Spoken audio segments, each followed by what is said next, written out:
Myself and my two business partners just bought a wedding venue for $75,000. Now, if you follow this page, you already know that I do party rentals where we go set up big tents for weddings and stuff in people's backyards and other places.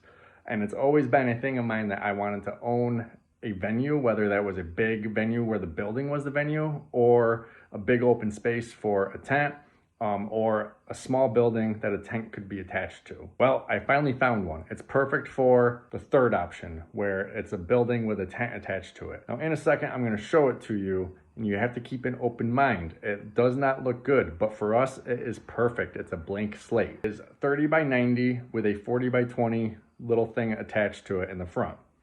It does not look good from the outside. It's going to be completely redone on the outside.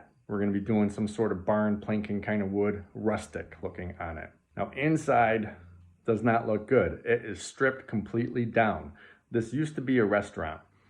I do not care that it's stripped completely down because then that means we can do what we want with it. It has electric already ran throughout the building. Brand new 200 amp box with a 100 amp sub panel. So that's great.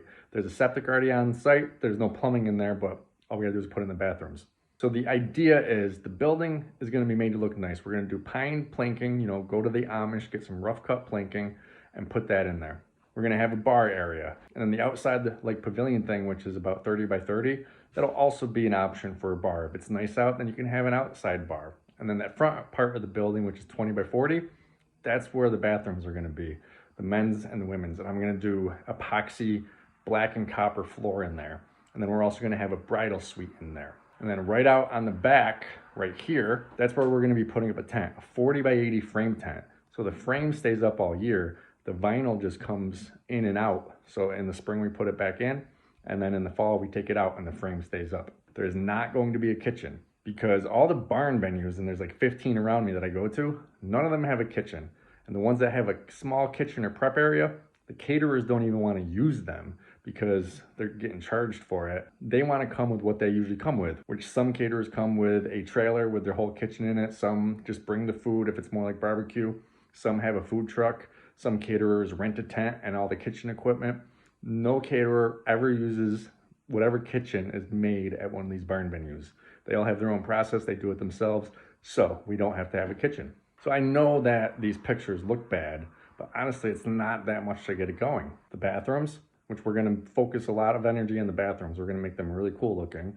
The bridal suite, which just has to be plain. It's mostly white, nice floor, nice ceiling. You don't go too crazy in a bridal suite. We're going to make a really cool bar area. And the electric's already done. We just have to put up the plank boards.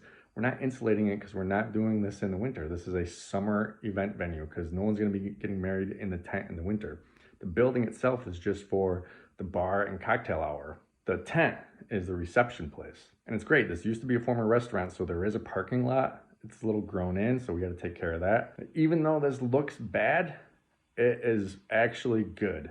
It's an amazing opportunity that we just got.